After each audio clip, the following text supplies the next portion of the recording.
Welcome back to the Rock and Turner Investment Podcast. We're excited to have you join us for another episode filled with valuable insights and expert analysis to help shape all of your investment decisions. Before we begin, please note the following legal disclaimer.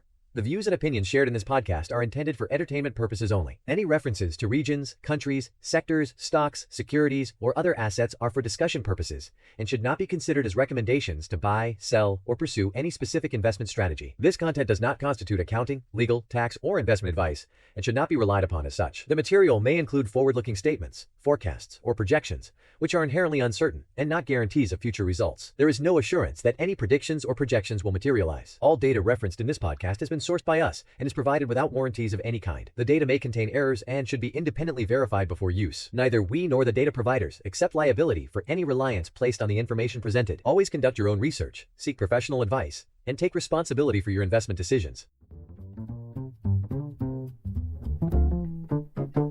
This is James Emanuel on the Rock and Turner podcast. Welcome back. This is now the third podcast on the topic of programmatic and serial acquirers. Previously, we've looked at companies in Scandinavia, which is a hotbed of activity for acquisition as a business. But today we're moving around the globe to India, and a very interesting programmatic acquirer. But before we dig into the company itself, let's explore the country. Why India?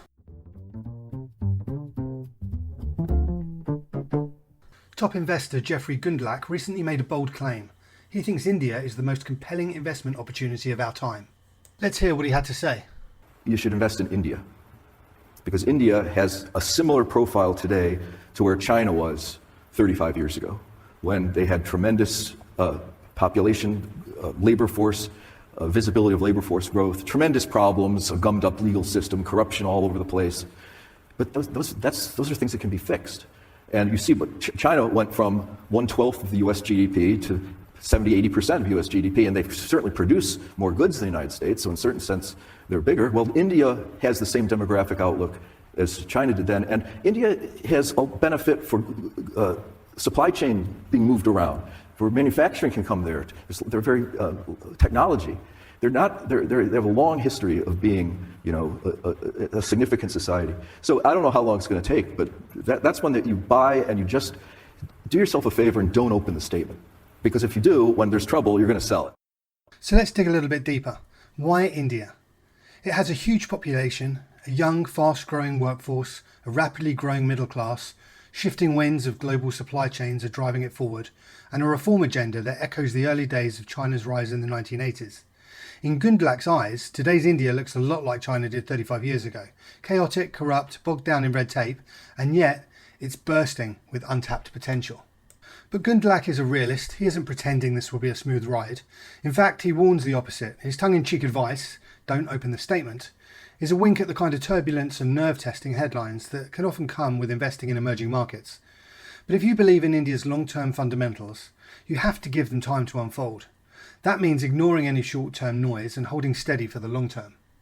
Against a backdrop of global economic uncertainties, India has positioned itself as a resilient and fast-growing major economy. India's G20 presidency was a transformative moment where the nation shifted from being a participant in global affairs to a key architect of international cooperation. India's presidency came at a critical juncture, with the world grappling with a convergence of crises, including post-pandemic recovery, climate change, food and fuel shortages, and escalating geopolitical tensions. While the G20 is not a trade negotiation platform, India's presidency provided a significant stage to project itself as an attractive destination for investment and a rising manufacturing hub. Initiatives like Made in India and the push for resilient global supply chains, highlighting India's ambition to play a larger role in global business. During Prime Minister Modi's decade in office, a remarkable transformation has taken place in India, with changes evident in social, economic and regulatory areas. There have been improvements to insolvency and bankruptcy laws, significant reduction in corporate tax rates, banking and real estate reforms that have provided transparency to both of those sectors, and the start of privatisation initiatives, which are paving the way for future growth. Tremendous progress is evident in India's physical infrastructure, such as roads, highways, railways, ports and airports, with better transportation logistics aiding in the growth of businesses. And all of this is feeding through to the underlying economy, and there's real dynamism to India's startup ecosystem. It's become a hotbed of innovation and entrepreneurship. This is so much more than just aspiration and rhetoric. So let's look at some of the numbers. Looking at financial year 2014 to financial year 2024, so a period of a decade, GDP has increased from $1.9 trillion to $3.5 trillion. More particularly, GDP per capita has increased from $1,500 to $2,500. In the same period, 4 times as many people have bank accounts and internet subscriptions. There's also been a huge drive to increase access to mobile phones, and this helps explain why digital payment volumes are up by a factor of 85. And all of this activity is feeding through into the economy. Foreign direct investments have doubled from 36 billion to 71 billion. Foreign exchange rate reserves have increased from 300 billion to over 650 billion. The number of stocks with a $1 billion market cap have increased from 166 to 522. And the number of unicorns has increased from 8 to 118. In fact, on the global league table, India is third by number of unicorns. Growth has been astounding on every measure. India's economy has maintained an annual growth rate of between 6 and 7% over the past decade, demonstrating resilience even in the face of pandemic-related challenges, and this looks like it will continue. Just to put that in context, over the next 2 years, 2025 and 2026, India is expected to grow in the mid 6% range. Meanwhile, China is anticipated to grow around 4%, and the US is expected to grow around 1.7%. In fact, the average global growth rate is expected to be around 2.8%, so India is expected to grow at twice the rate of the rest of the world. This probably explains why India's contribution to global GDP has risen from 6% to 8.2%. Domestic consumption is vibrant and the country has become a top foreign direct investment destination. Its healthy foreign exchange reserves have made its currency amongst the least volatile, and a disciplined approach to maintaining its inflation targets has provided flexibility to weather geopolitical pressures such as wars and oil price fluctuations. On the issue of oil, the only point worth raising is that India seems to have exploited the sanctions on Russian oil, buying cheap oil to supplement its own economy. For obvious reasons, this has upset the US, and President Trump has imposed a 50% tariff on India in order to try and influence some kind of change. For the sake of this analysis, I'm assuming this is a short-term headwind and that the matter will be resolved within months. So more generally, as India becomes more prosperous, its vast population, which is similar in size to China, will act as a huge tailwind because it represents the size of the domestic consumer base. India's aspirational class is growing fast. This is why investors need to sit up and take notice. The rapid growth of India's domestic investor base has created a self-sustaining market dynamic, often insulating the market from global trends, but also leading to elevated valuations. Foreign portfolio ownership in Indian equities has declined to its lowest in over a decade, in part because domestic flows have made it harder for overseas investors to find value. But this creates wonderful opportunities for those who know where to look. India's financial landscape is evolving rapidly, and at the heart of this transformation is the rise of private credit. Once a niche segment, it's now becoming a mainstream financing option.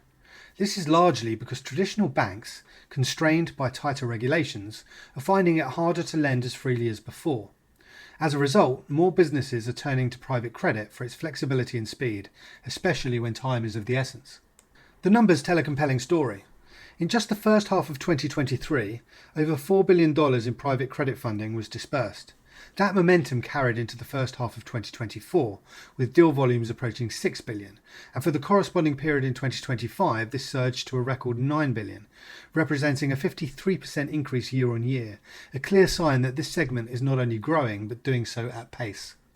In addition, private equity has been gaining ground, adding further depth to India's capital markets. In 2023, private equity investments reached around $62 billion, propelled by strong investor confidence and booming sectors like technology, healthcare, and infrastructure. The trend has continued through 2024, and big-ticket investments in startups, green energy, and consumer-focused businesses have played a major role in sustaining the activity. What's particularly interesting is how private equity and private credit are now working together. Private equity firms are increasingly teaming up with credit providers to deliver blended financing solutions that combine the benefits of both debt and equity. This collaborative approach is helping meet the increasingly sophisticated needs of Indian businesses. And together, these developments are reshaping the contours of corporate finance in India. By offering viable alternatives outside of the traditional banking system, private credit and private equity are fostering a more dynamic, responsive and resilient investment environment. And this is all relevant to the investment thesis that follows, so bear with me on this. Navigating India's investment landscape can be challenging for foreign investors. They have withholding taxes and other fiscal rules which can erode returns. There are restrictions on the free movement of capital in and out of India. Foreign investors can't freely convert large amounts of rupees into foreign currency at will, which complicates both the repatriation of profits and the exit process from Indian investments.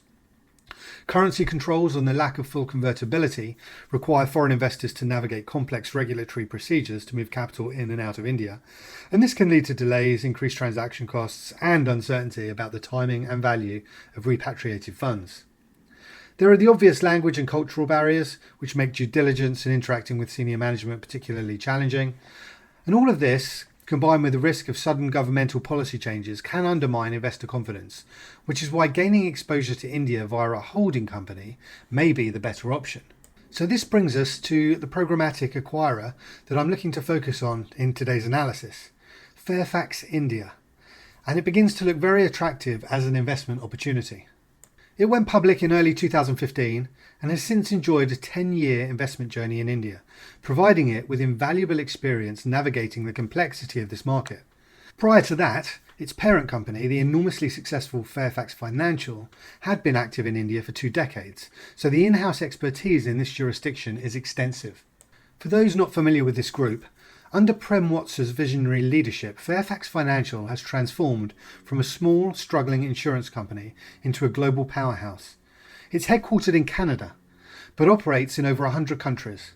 And since the inception in 1985 of Fairfax Financial, it's achieved a remarkable compound annual growth rate of around 19% in book value per share, placing it among the top 1% of listed companies over nearly 4 decades.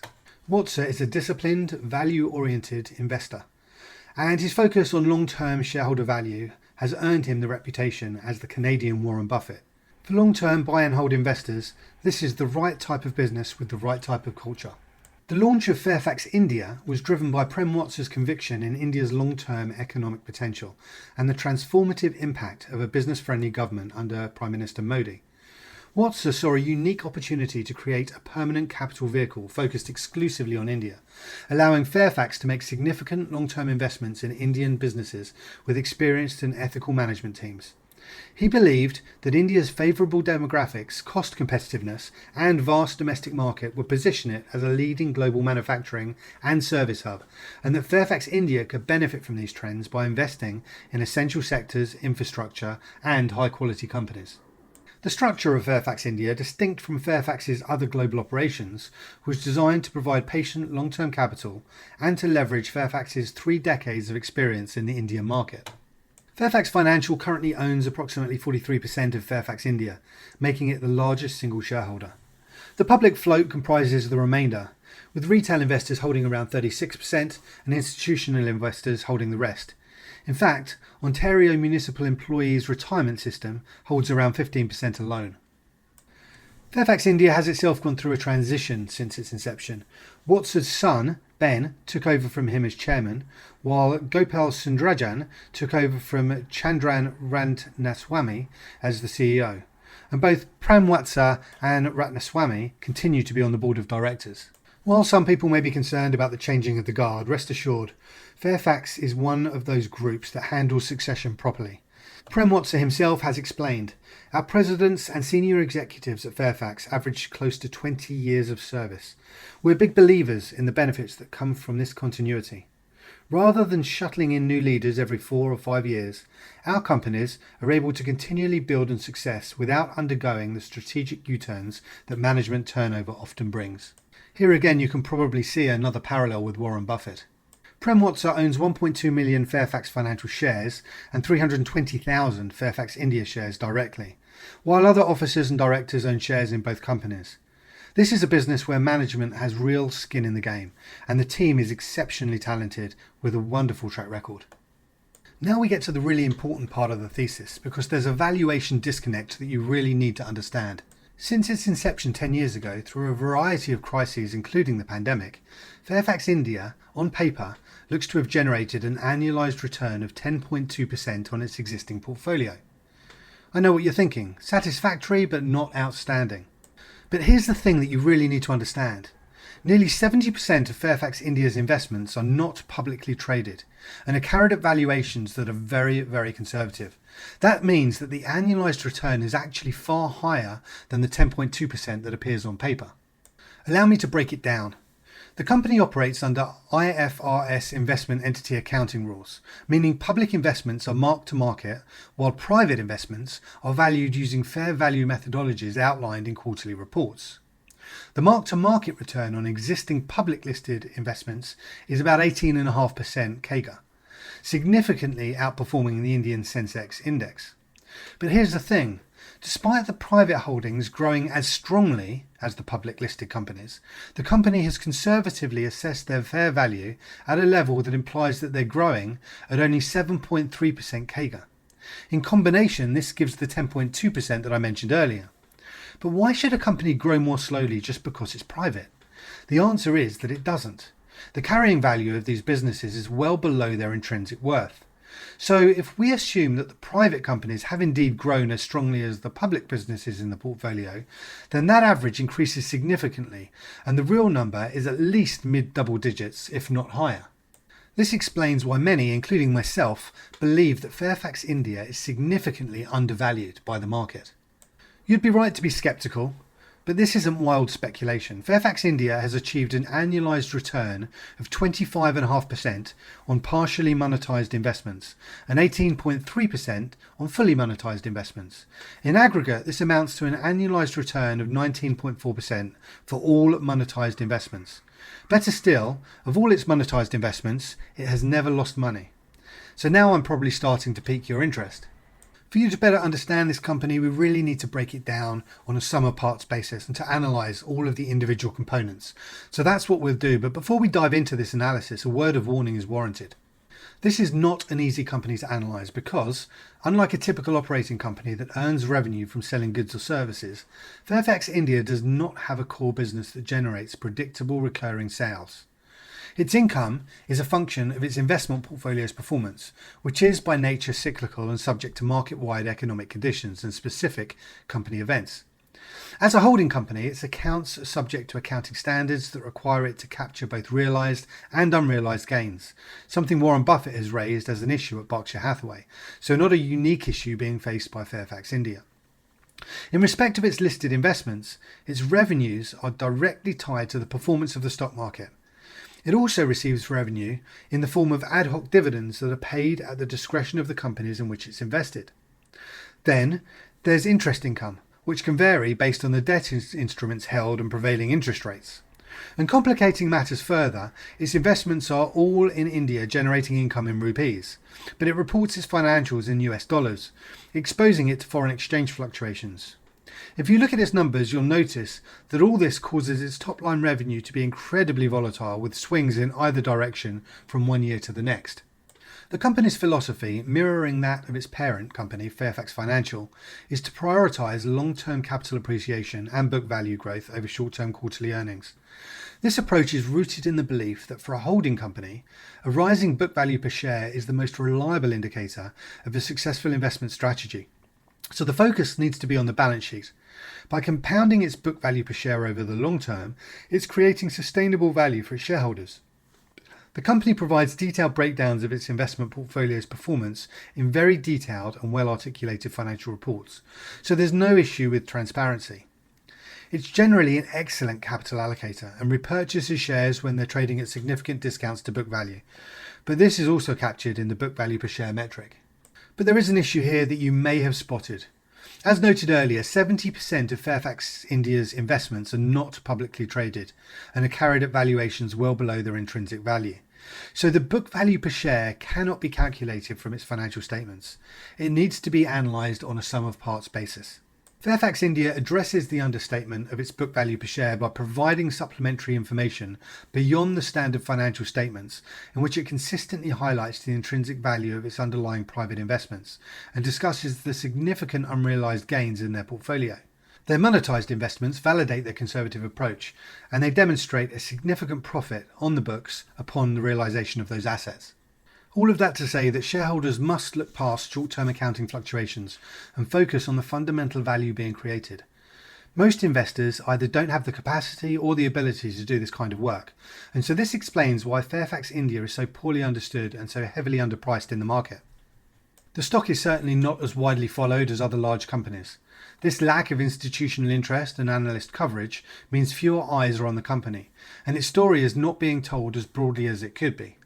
The hidden value in this stock will be unlocked in time through a number of catalysts. The primary driver will be monetization of private holdings, when it realizes the gain and the cash flows onto its balance sheet. Its value will then no longer be a matter of debate. The most anticipated example will be the IPO of Bangalore International Airport Limited, BL. A successful public listing of BL would not only validate the company's valuation of this asset, but could also lead to a substantial one-time increase in book value and cash, forcing the market to re-rate the entire company, but more on BL shortly. As the company continues to acquire, grow and sell assets at a substantial profit, the market's confidence in its valuation process and management's capital allocation skills will increase, attracting more investor and analyst attention, and the discount should naturally shrink. This is the long-term engine for value creation. Fairfax India has a history of being a disciplined and aggressive buyer of its own shares when they trade at a significant discount to book value. This is a very shareholder-friendly way of returning capital and a strong signal from management that they believe the stock is undervalued. So to help you gain a better understanding of the value of this business, let's break down the individual components of the portfolio and discuss realistic valuations for each. Most of Fairfax India's investments are in outstanding companies with a history of strong financial performance, led by founders and management who are not only excellent leaders, but also adhere to the highest ethical standards. Its investments have all been sourced and reviewed by Fairbridge, a wholly owned subsidiary advisor in India of Fairfax Financial. The portfolio is fairly concentrated, testament to the confidence of the company in stock picking. Of its 14 investments, 5 of them, which is 28% of the portfolio, are in financial services. Another 5, 17% of the portfolio, are in manufacturing. 3 more, 7% of the portfolio, are in transportation, logistics and storage services. And the single largest position is in airport infrastructure, as I mentioned earlier, a monopoly that comprises 48% of the portfolio. Fairfax India is a permanent capital vehicle which is able to focus on the long term, and this distinguishes it from most investors, giving it a real edge. It always stands ready to make acquisitions, and privatizations in India may open the way for some really interesting opportunities. By way of example, in January 2022, the Tata Group, another major Indian company, took over Air India from the Indian government, a successful privatisation which brings hopes for India's debt-ridden, loss-making and grossly inefficient flag carrier, which was run into the ground by successive governments. And while that deal sits outside of the Fairfax India portfolio, it may pave the way for other such privatisations, and Fairfax India stands ready to pounce if the right opportunity presents itself. Remember that nearly 70% of Fairfax India's investments are in privately held companies, so the ability for you and I to buy shares in Fairfax India is an attractive proposition, as it offers us exposure to opportunities which most investors are unable to access. When it takes a stake in a private company, Fairfax India is large enough to be able to take a controlling stake if it wants to, another huge advantage. It rarely acquires another company outright. Instead, it takes a majority stake and then gradually scales that into that position as time goes by. Since the jewel in the crown in the Fairfax India treasure chest, and its largest position by far, which was recently 48% of the portfolio but I believe may now have risen to 51% of the portfolio, is Bangalore International Airport, BL.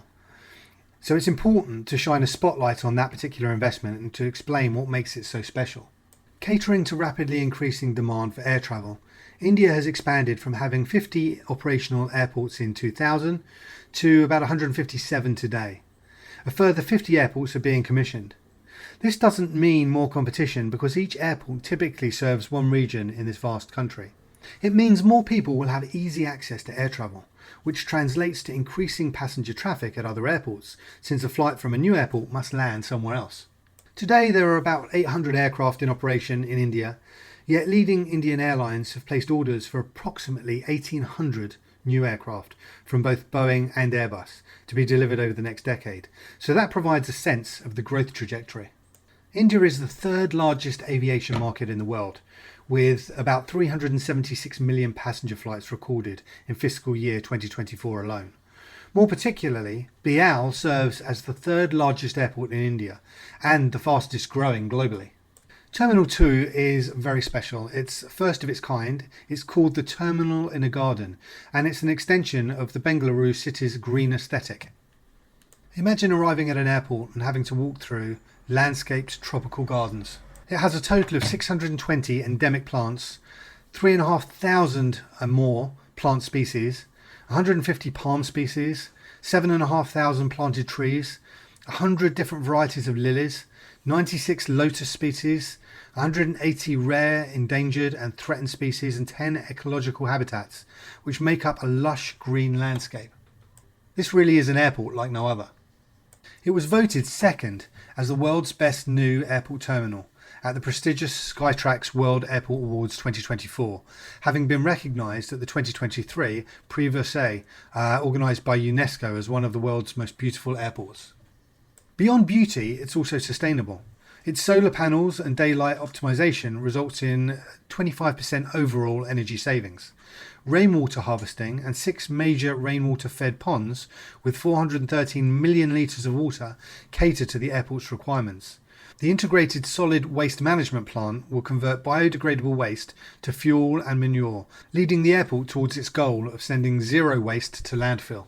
It's designed to provide the highest level of passenger experience while also making it an unforgettable destination for passengers. To ensure that the passenger experience is simplified, seamless and effortless, it's implemented features such as Your Face is Your Boarding Pass technology. All of this has resulted in it receiving multiple accolades, including Best Regional Airport in India and South Asia, the Cleanest Airport in India and South Asia, the Airport of the Year at the Wings India Awards, the Best Airport Cargo Business at the India Cargo Awards 2024. I think you get the idea, the list goes on. In fact, it's strategically positioned as the main airport in southern India, benefiting from Bangalore's status as India's software capital and pharmaceutical hub. The airport ships significant perishable goods and has expansion plans including additional terminal phases. Passenger traffic grew by almost 9.5% to 41 million passengers in 2024, a record, and international traffic was 5.5 million passengers, up over 20% year on year. Cargo volume reached another record high at 496,000 metric tons. Phase 1 of Terminal 2 was completed in 2022, increasing capacity from 20 million passengers to 50 million. Phase 2 is now underway, which will take the capacity up to 80 million passengers by 2029. A third terminal will then be added, taking the capacity beyond 90 million by 2033. This is a total investment of $2.5 billion to be funded part organically and then supplemented by debt. It has 3 main sources of revenue. Aero revenue includes aircraft landing services and parking and that type of thing. There's non-aero revenue, which includes food, beverages, duty-free. And then there's the monetization of 460 acres of land known as Airport City. So this really is so much more than just an airport. Airport City is a large-scale, mixed-use urban development being created adjacent to the airport. This ambitious project is designed to be a self-contained, smart city featuring business parks, educational and healthcare districts, research and development hubs, data centres, luxury retail, a hospital complex, high-grade warehouses, and a wide range of entertainment and hospitality facilities. It was delayed by 2 years due to the COVID pandemic, but is now firmly back on track. The core of Airport City, with the flagship development being a 2 million square foot business park spread over nearly 18 acres, specifically targeting global capability centres, is aimed at boosting collaboration and innovation.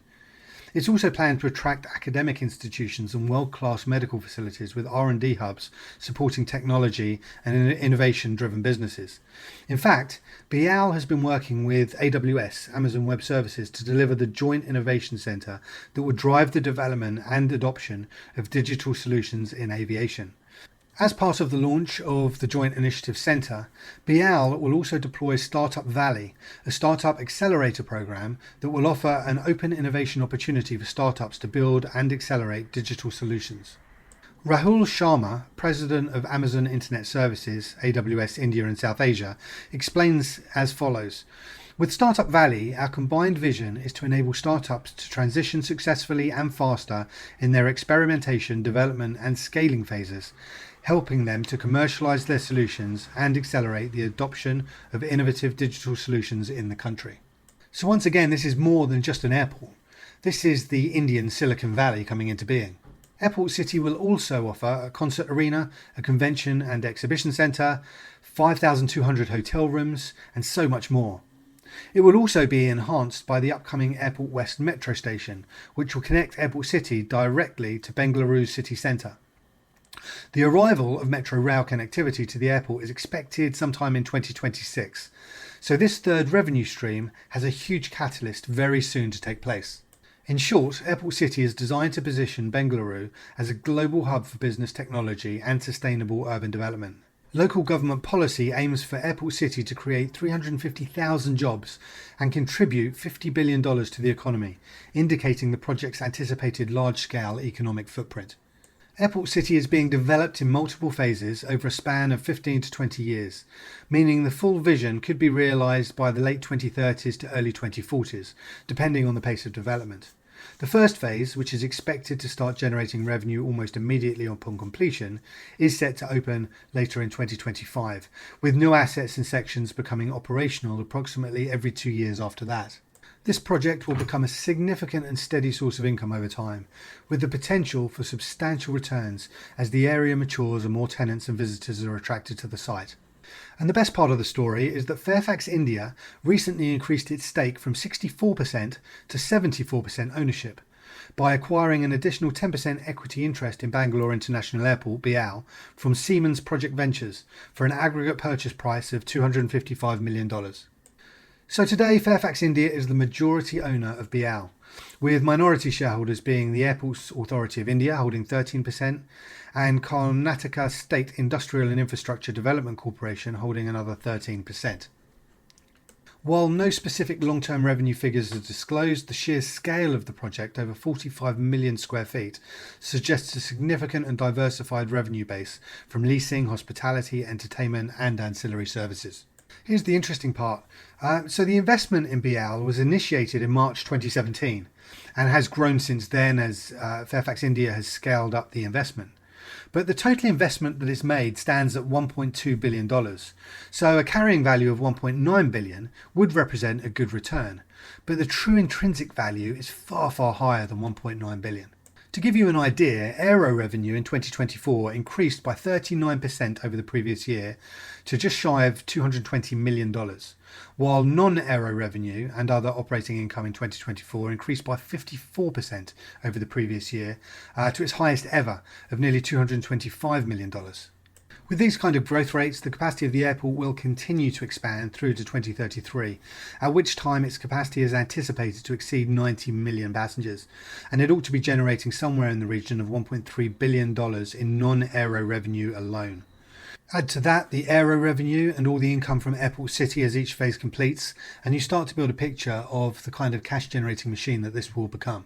Now consider that in financial year 2024, total revenue increased 46% to $441 million.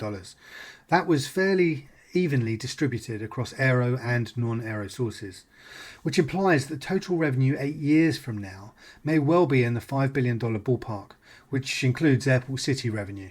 Now consider that Fairfax India is carrying this asset for $1.9 billion on its balance sheet. Do you think that's a fair valuation, or do you think it's worth significantly more? Let's look at this a different way. In financial year 2024, net profit increased 18% to $51 million, generating a 14% return on equity. At the carrying value of $1.9 billion, that equates to around 10 times normalised free cash flow, excluding cash flows from Airport City. It just looks way too low a valuation for an unregulated business with a near impenetrable moat, monopolistic characteristics and huge growth ahead.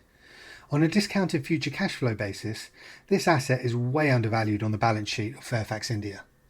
Here's another very interesting perspective. In 2019, Fairfax India created a subsidiary named Anchorage Infrastructure Investment Holdings. In 2021, it transferred 43.6% interest in BL to Anchorage and subsequently sold an 11.5% interest in Anchorage to OMERS, the Ontario Canada Worker Public Pension Fund. Why is this interesting? Well, it implies that BL had a post-money valuation of $2.6 billion 4 years ago, and it would have grown significantly over the subsequent 4 years. This 2021 valuation implies that Fairfax India's 74% stake would have been worth about $1.9 billion back then, so its carrying value today is arguably 4 years out of date. If you require more evidence, Fairfax India considered a 2023 IPO for the airport operator, with discussions around a target valuation of $3.7 billion, double its current carrying value. It decided against the IPO, which implies that Fairfax India believed this valuation to be too low, and the airport has only become more valuable since then. The decision not to IPO back then was good news for investors because this is a premier asset with so much value still to be unlocked. Rather than raising equity capital to fund the expansion of the airport, BL is actively using debt markets for funding and hasn't moved forward with equity listing or indicated imminent plans for an IPO. And since debt is the cheaper form of financing and the true value of Airport City will only become clear over time, this is great news for investors, no dilution and the retention of a wonderful asset. As an aside, Fairfax India is in the process of obtaining regulatory approvals, which would enable it to IPO Anchorage Infrastructure Investment Holdings at some point in the future. Anchorage now holds a major stake in BL after Fairfax India transferred additional shares, consolidating its role as the principal holding company for airport and infrastructure investments in India. So it would seem as though the sale of part of Fairfax India's BL holding will be sold at some point in the coming years, and this will reveal the true value of the asset and act as a huge catalyst for re-rating. That should give you a very good idea of Bangalore International Airport, the jewel in the crown of the Fairfax India portfolio. But what else does it have in its investment portfolio? It explains that it likes to take majority stakes in great businesses, and it favours those businesses with long-term management, preferably founders, who retain a minority stake and stay engaged in the business.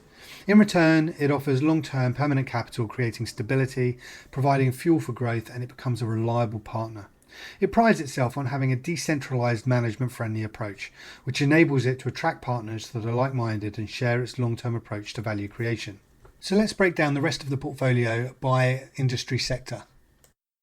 Our first area of focus will be banking and finance. For generations, Indians have preferred physical assets, especially gold, over banks. Even today, gold and real estate make up about 60% of household savings. It's hard to imagine, but much of this gold is stored at home, not in vaults or banks. That said, things are changing. Over the past 25 years, bank deposits and credit in India have grown at 14% and 16% CAGRs respectively. Yet despite this growth, the country remains significantly underbanked. The opportunity here is vast.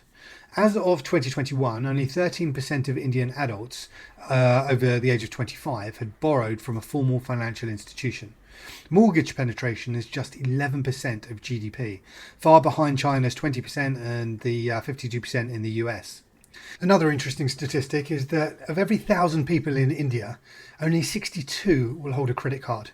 That compares to about 740 in China and over 5,000 in the US, because of course in the US people have more than one credit card each.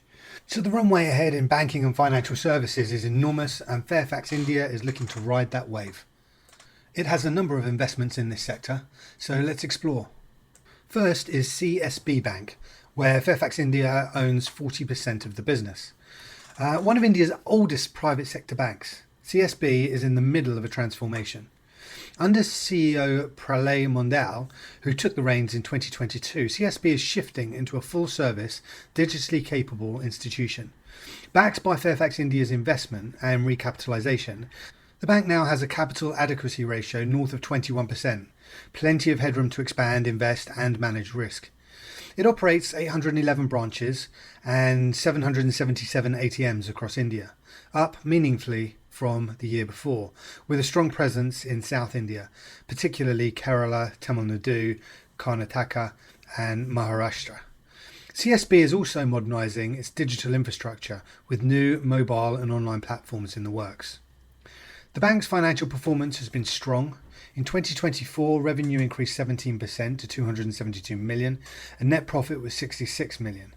Loan advances rose 26%, deposits increased 22%, and its net interest margin came in at an industry-leading 4.7%, and net non-performing assets of just 0.6%, which speaks to the quality of its investments. The credit-to-deposit ratio also improved from 83% to 86%. But beyond its core business, CSB owns a portfolio of real estate, some of which was acquired via enforcement of security. So, with a solid balance sheet, strong leadership and a growing digital presence, CSB looks well positioned for the long run. The next two investments that Fairfax India has in the finance and banking sector are two related businesses, IIFL Finance, in which it owns just over 15% stake, and IIFL Capital, in which it owns just over 27% stake. So India's non-banking financial companies, NBFCs as they're known, have become essential to financial inclusion, offering credit to millions of lower income, higher risk borrowers who are often overlooked by traditional banks. So IIFL Finance is one of the leaders in this space. Led by founder and CEO Nirmal Jain, IIFL Finance has built out a nationwide network of over 4,850 branches and employs more than 38,000 people. It's heavily invested in digital infrastructure and now manages around $8.3 billion in assets, a 15% CAGR growth over the past 5 years. Its offerings range from gold loans and education loans to affordable housing finance and microcredit. It generates net interest margin at about 8.7%. And for higher income and institutional clients, there's IIFL Capital, the sister company.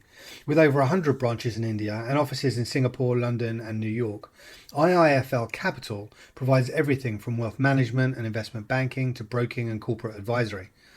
It had assets under management of 28.6 billion as of the end of 2024. IIFL Capital has been on a tear. In 2024 alone, revenue surged 40% and net income jumped 83%, driven by booming retail and institutional broking and a red-hot IPO market. So Fairfax Financial first invested in the company in 2009 and then substantially scaled up its stake through Fairfax India in 2015. And Fairfax India currently holds 27% of this company, and Fairfax as a group owns just over 30%, nearly 31%. So over the past 2 years, IIFL Capital share price has soared over 400%, yet it still trades at just 13 times estimated earnings, an appealing multiple for a business growing this fast. The last investment that Fairfax India has in the finance and banking space is a company called 5paisa Capital. It's a new age digital first financial services platform offering low cost DIY investing and trading tools to India's growing base of retail investors. The app has been downloaded over 21 million times with a 4.3 star rating on the Google Play Store, a testament to its popularity. This company has ridden the post-COVID boom in retail investing. From 2020 until 2024, the number of active industry clients ballooned from 10.8 million to over 50 million. And 5paisa now commands nearly 10% market share. That said, the explosive growth of retail and derivative trading has caught the attention of regulators.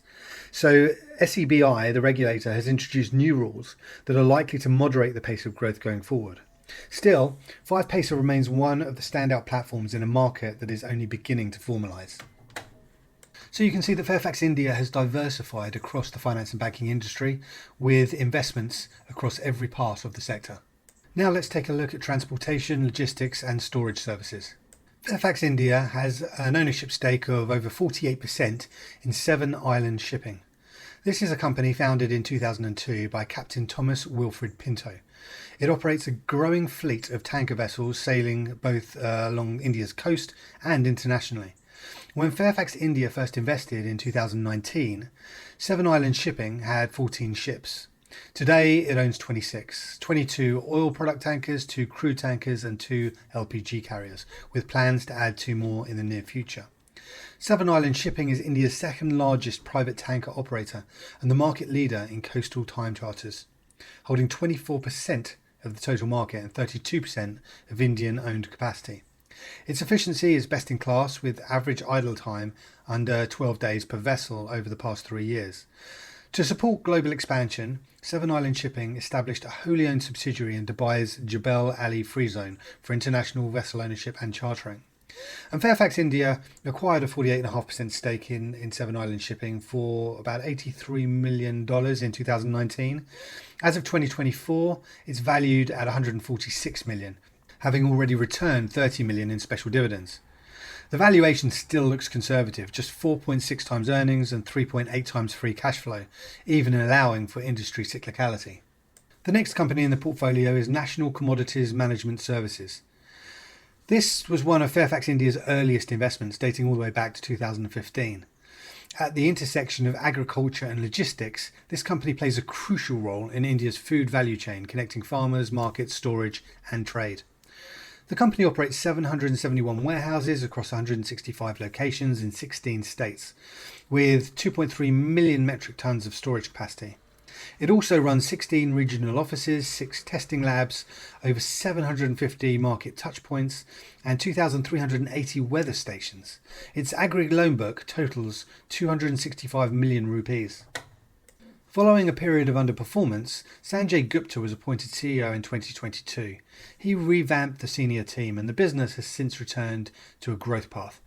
To support the turnaround, Fairfax India converted $14 million in debentures into equity in 2023 and added $24 million via unsecured non-convertible debentures due in 2028. Fairfax India now owns 91% of this business.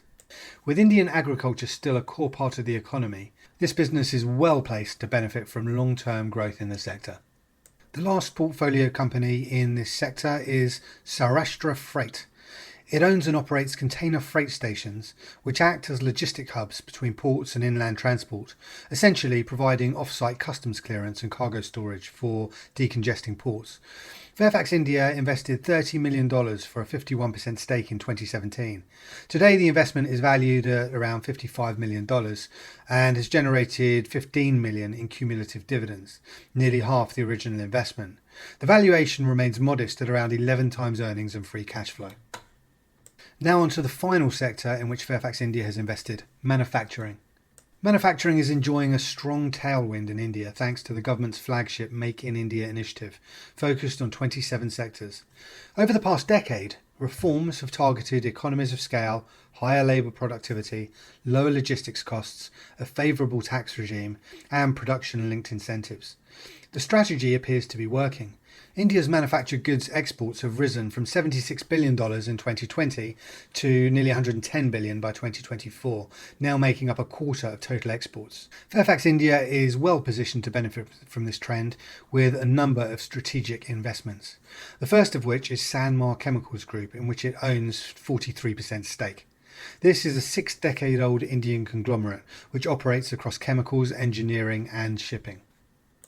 Then there's Fairchem Organics, in which Fairfax India owns a 55% stake. This business operates in the niche oleochemicals segment, converting waste from edible oils into high-value chemicals used in soaps, detergents, personal care products, paints, and even vitamin E and health foods. Customers include global majors like Archer Daniels Midlands, Arkema, and Asian Paints.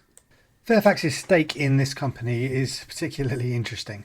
So it originally invested $37.5 million for a 67% stake. But in 2021, it sold 14% of its holding for $45.6 million. So it more than recouped its initial investment. It subsequently spent another $4.5 million, upping its residual 53% stake to 55%. But its net investment is a negative $2.6 million. So it owns 55% of the company and it's paid a negative $2.6 million for it. This highlights the skill and expertise in capital management of its senior team. The next manufacturing company is Maxop Engineering Company, which supplies precision aluminium die-cast components for the automotive and industrial sectors, serving OEMs and Tier 1 customers globally. Based in New Delhi, it runs 8 plants across Mansar and Jaipur. Fairfax India acquired a 67% stake from the founder, Shailesh Arora, for just over $51 million. The company grew revenues by 28% and net income by 36% in 2024, with gross margins over 50% and EBITDA margins in the mid-20s. With new customer wins and expanded capacity, growth momentum looks very strong. yet its current earnings multiple is implied at a mere 10.4 times. The penultimate company we're looking at is Janix Engineering, in which Fairfax India owns 70%. Janix manufactures non-ferrous aluminium electrical components, supplying Tier 1 and OEMs in North America and Europe. And demand is driven by growth in data centres, electric vehicles, switchgear and transmission infrastructure. Fairfax acquired its 70% stake for $32 million back in 2022, and that stake is now valued at closer to $82 million, and that only implies less than 12 times earnings multiple. In the last year, revenues rose 30%, net earnings jumped 48%, and return on equity hit 30%. So this business continues to be led by its passionate founding brothers and shows a lot of future potential. Last but by no means least is Global Aluminium, in which Fairfax India owns 65%. This is India's third largest aluminium extrusion company and was founded by a second generation entrepreneur, Anil Agrawal. Serving over 25,000 customers, it generates 90% of revenue from repeat business. Yet its top 20 clients account for less than half its revenue, so it's very well diversified with no concentration risk. The Indian aluminium extrusion market, estimated at $1.8 billion in 2023, is projected to grow to $2.5 billion by 2027. That's a CAGR of over 8%. And Fairfax India acquired its 65% stake in October 2024 for just short of $83 million. And that valued the business at just 9.9 times earnings, or 12 times free cash flow. Very, very conservative. Having seen the structural tailwinds in aluminium through Maxop and Janix, Fairfax India expects continued upside, powered by demand from construction, auto and renewable energy, and the China Plus One shift. If you're not familiar with the China Plus One shift, this is a business strategy where companies diversify their supply chains and manufacturing operations by establishing a presence in at least one country in addition to China, rather than relying solely on China. Needless to say, India is the primary beneficiary. So now you should have a really good idea of the Fairfax India portfolio of companies. Now we come to valuation. Across its portfolio, Fairfax India's investments appear meaningfully undervalued, especially when judged against peers in their respective sectors. What's striking is that this isn't due to underperformance or structural weakness, but rather the result of conservative valuation methods and prudent accounting policies employed at the parent level. The result is a portfolio of assets that's compounding in value while being capitalised at earnings and cash flow multiples well below those of comparable businesses, and this all suggests substantial latent upside waiting to be unlocked. Take Seven Islands Shipping, a profitable and cash-generative company capitalised at just 4.6 times earnings and 3.8 times free cash flow. Remarkably low for a business that has steadily grown its fleet, maintains the industry-best idle times and generates substantial cash, including nearly $30 million in special dividends returned to shareholders. Similarly, Saurashtra Freight, which plays a critical role in India's port logistics chain, trades at roughly 11 times both earnings and free cash flow, despite a steady dividend stream and infrastructure-like characteristics that have already repaid almost half of Fairfax India's original investment. In financial services, the discount is even more pronounced. IIFL Capital, one of India's leading full-service financial firms, grew its earnings by 83% in 2024 and is benefiting from booming capital markets and record-high new account openings. Yet despite this, it trades at only 13 times forward earnings, far below global peers with similar growth trajectories. CSB Bank, meanwhile, boasts an industry-leading 4.7% net interest margin, loan growth of 26% and deposit growth of 22%, all while maintaining a capital adequacy ratio north of 21%. Still, its valuation remains modest in comparison to other high-performing private sector banks in India. Even 5paisa Capital, a rapidly growing digital brokerage platform with near 10% market share in a rapidly expanding retail investor market, and with 21 million app downloads and a strong foothold in high-frequency trading segments, its valuation lags well behind global fintech peers. Regulatory tightening may temper short-term momentum, but the long-term opportunity in digital financial services in India remains vast. Then there's National Commodities Management, which also reflects a similar theme. Though the business faced operational challenges in the past, it's now well into a turnaround under new leadership. With one of the largest warehousing footprints in Indian agriculture, plus a weather station network and financing platform.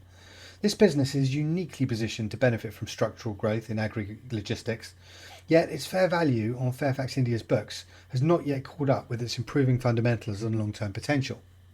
There's no need for me to mention all of its investments, but you should be getting the general idea. However, let's not forget the jewel in the crown, BL, the airport. As stated earlier, its carrying value is at least 4 years out of date. The asset is undervalued for sure, and the anticipated IPO of Anchorage Infrastructure will unlock this hidden value. It's clear that Fairfax India's approach has been to account conservatively, often not reflecting full market value until it's undeniably justified.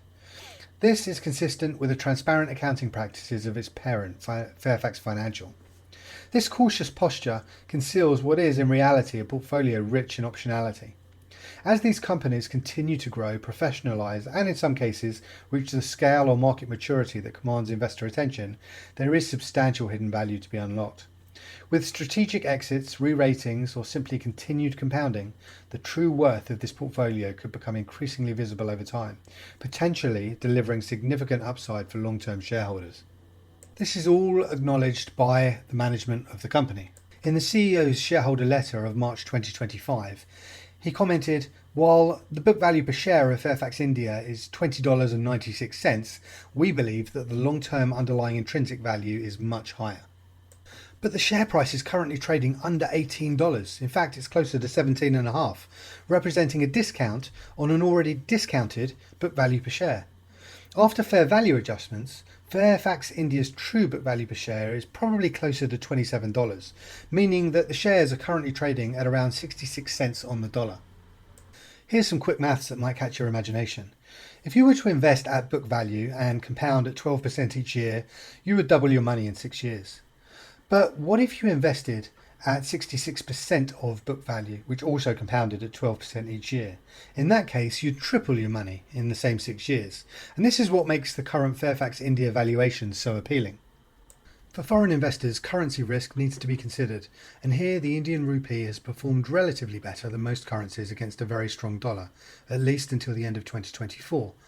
The Indian rupee has depreciated 26% against the dollar over the decade since Fairfax India went public in 2015. But 2025 has seen the dollar shift gears. It's now in reverse and falling against most other currencies, principally due to the ongoing debt crisis in the US. This may result in the Indian rupee strengthening, at least in the short term. And this may juice the returns of foreign investors in India over the next year or two. Another boost for shareholder returns is buybacks. As Fairfax India shares continue to trade at these depressed levels, the management have astutely been buying back shares. To date, the company have repurchased over 14% of their equity outstanding. While this is generally very accretive to shareholder returns, some of these repurchases were to offset dilution to settle performance fees paid to the parent company. So let me explain a little bit about that. Although Fairfax India is a corporate holding company, it has a fee structure similar to that applied by many funds. So first, there's an investment and advisory fee, an annual fee paid to Fairfax Financial for investment advisory services. This stands at 1.5% on deployed capital and 0.5% on cash. Second, there's a performance fee. So Fairfax India pays to Fairfax Financial a 20% performance fee on the increase in its book value per share, including distributions, that exceed a non-compounded 5% per annum hurdle rate. And this fee is calculated and paid over 3-year measurement periods. The current period runs from 2024 to 2026 inclusive, and it can be settled either in cash or in Fairfax India's subordinate voting shares. Since inception in 2015, the combined management and performance fees have averaged a little over 2%. But bear in mind, many of Fairfax India's assets are carried well under their true intrinsic value, and there haven't been that many realisations in the 10-year period. This could mean that the fees falling due in future will be substantially higher than those that fell due in the past. This fee structure is the subject of much debate over whether it's a fair incentive for value creation or an excessive charge that siphons value from public shareholders to the parent company Fairfax Financial. On one side of the debate, it's argued that the fee structure is an economic leak. The performance fee can be very large, particularly when a long-held, highly successful private investment is monetised, having been held on the balance sheet at a significant discount to intrinsic value. Said differently, a performance fee is intended to reward the creation of new value. However, the structure allows Fairfax Financial to be paid handsomely for the realisation of value that was already created but not yet reflected on the balance sheet. The relatively low, non-compounded 5% hurdle makes it even easier for this fee to be triggered by these monetization events, creating a clear mathematical advantage for the parent company. Additionally, it's been argued that Fairfax Financial, as the controlling shareholder, gets a significant share of the upside without bearing the same level of risk as public shareholders.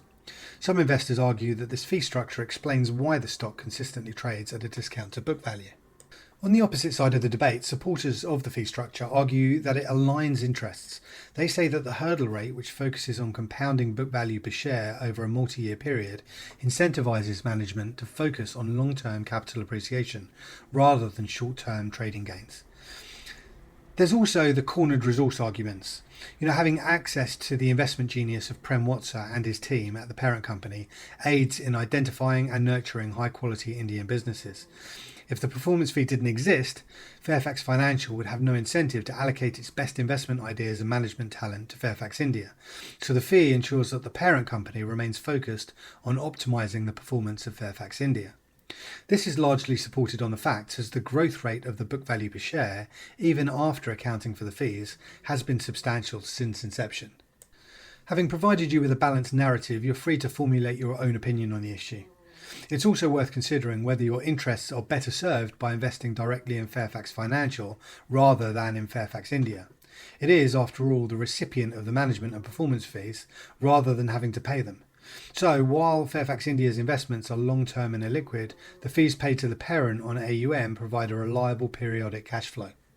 So let's look at these two options, investing in the parent or investing in Fairfax India directly. Investing in the parent does not provide pure play exposure to the Indian market, yet Fairfax Financial owns 43% of Fairfax India, so there is direct exposure to India, with an added benefit of the diversification offered by its vast array of insurance and reinsurance businesses like Odyssey Re and Crum & Forster, as well as other public and private investments around the world. On the flip side, if you have a very strong conviction that the Indian economy and its specific holdings will outperform all other markets, then the best way to play the beta is by investing in Fairfax India, which will be much more sensitive to the outcomes of its Indian investments, for better or worse. The other factor to consider is that Fairfax India's stock has traded at a significant discount to its true book value, while Fairfax Financial typically trades at a premium. So if you believe that this discount is temporary, and that it will be unlocked by a major monetization event, then the potential for a one-time re-rating of the stock could lead to a higher return than investing in the parent over a short to medium-term horizon. So there's only one question left to answer. Is Fairfax India a good investment?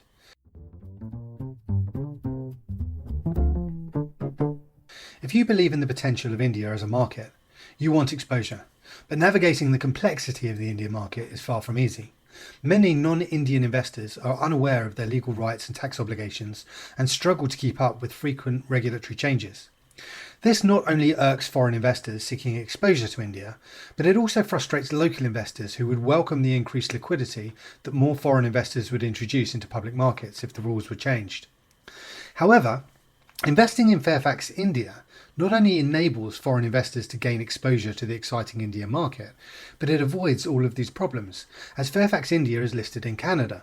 So, while it has the in-house expertise to navigate the Indian market, you have exposure via an investment in Canada, thereby avoiding these problems. In short, the combination of India's growth prospects, the company's unique structure, conservative asset valuations, particularly the airport, active share repurchases at discounted prices, and a very experienced management with aligned interests looks very attractive. All of this suggests that this is a great business with strong, unique assets and a clear path to long-term increasing revenues and profits, run by great people and available at a great price. What's not to like?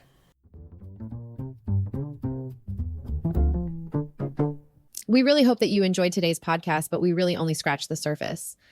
If you want to explore any of the themes discussed in more detail, see the show notes or visit us at rockandturner.substack.com. Oh, one more thing. Be sure to like the episode, share it with others, and save it to your favorites so that you don't miss future episodes. Until next time, we wish you every success with your investments.